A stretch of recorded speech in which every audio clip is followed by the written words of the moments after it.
మానవ జీవనం ఒక సముద్ర ప్రయాణం.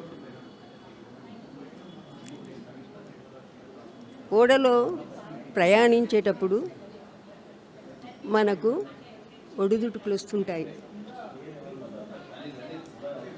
ఓడ ప్రయాణం జీవి యొక్క జీవితానికి దర్పణం. అంటే మనం అద్దంలో మన ప్రతిబింబం చూసుకున్నట్టుగా అలాగా కనపడుతుంది. సముద్రంలో అలలు పైకి ఎక్కుతూ ఉంటాయి, కిందికి లాక్కుపోతూ ఉంటాయి.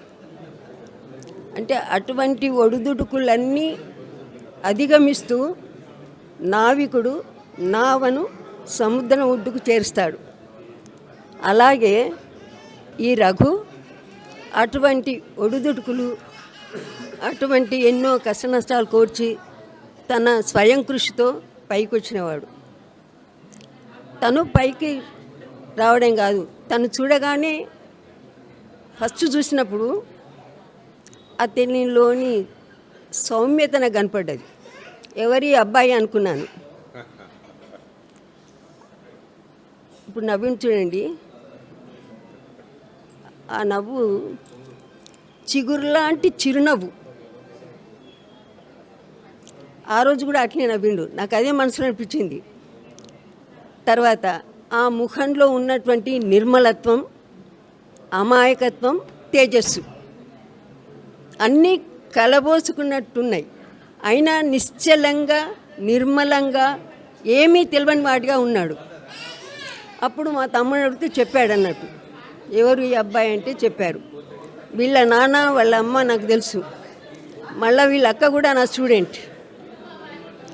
అంతేకాదు వీళ్ళ నాన్న మా వారికి మంచి ఫ్రెండ్. అయితే ఇంత ఇవన్నా తనకు తాను ఏది చూసుకోకుండా అందరికీ సంస్కారవంతమైన సందడులు, అంటే ఈ సంతోషకరమైనటువంటి సందడులు ఎన్నెన్నో చూస్తున్నాడు.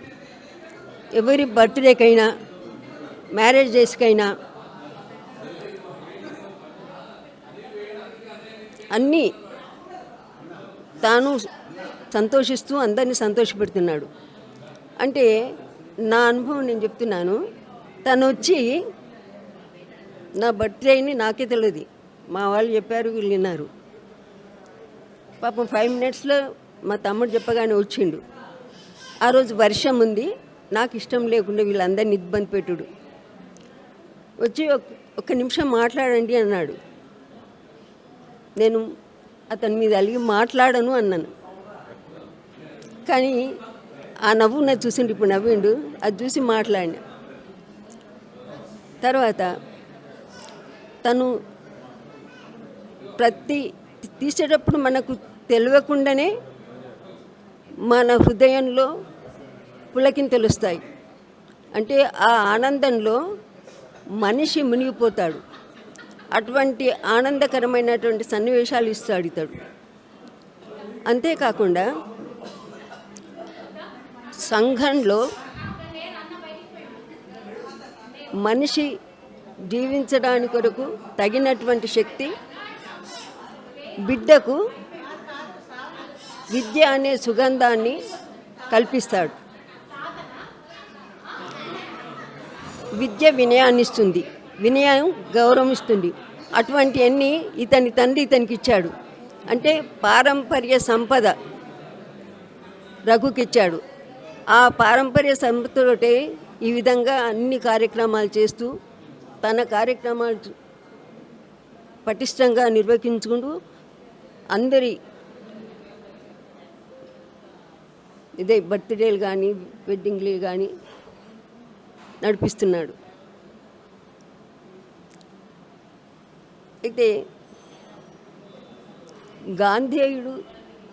గాంధీ ఫోటో పెట్టుకొని దిగితే గాంధేయుడు అనుకుంది, ఫోటో పెట్టుకొని దిగగానే అయిపోయానని. కానీ వ్యక్తిని చూసిన తర్వాత ఆ గాంధేయ భావాలు తను ఆచరిస్తూ వాళ్ళ పిల్లలకు కూడా ఆచరింపజేశాడు. That is the greatness of him. అంటే ఫ్యామిలీలో ఒకరు మంచిగుంటే అందరూ మంచిగా ఉండాలని లేదు. కానీ ఇంటి పెద్ద అలా ఉన్నాడు అంటే తనకు సహకరించేటువంటి శ్రీమతి అలా ఉండాలి. కానీ రఘుకు అదృష్టం, సతీమణి అట్లే దొరికింది, పిల్లలు కూడా అలాగే ఉన్నారు. మొన్న అందరూ పిల్లల గురించి గొప్పగా చెప్తున్నారన్నమాట. అందుకని వాళ్ళ కుటుంబమే గాంధేయ కుటుంబము అని అనుకుంటున్నాను. వాళ్ళ నాన్నగారు ఇచ్చినటువంటి, వాళ్ళ నాన్నగారు కూడా అలాగే ఉండ్రి, అలాగే వీళ్ళు కూడా ఉంటున్నారు. అంటే ఈ విధంగా ప్రోగ్రాం చేసి మనుషుల హృదయంలో తను ఒక దృఢమైన స్థానాన్ని సంపాదించుకున్నాడు. అందుకే అందరికీ ఆత్మీయుడయ్యాడు. Raghu, I hope you would be continue your kind and secret to me and wish you good luck. Tarvata, may God bless you and your wife and your children. You best in life. Thank you.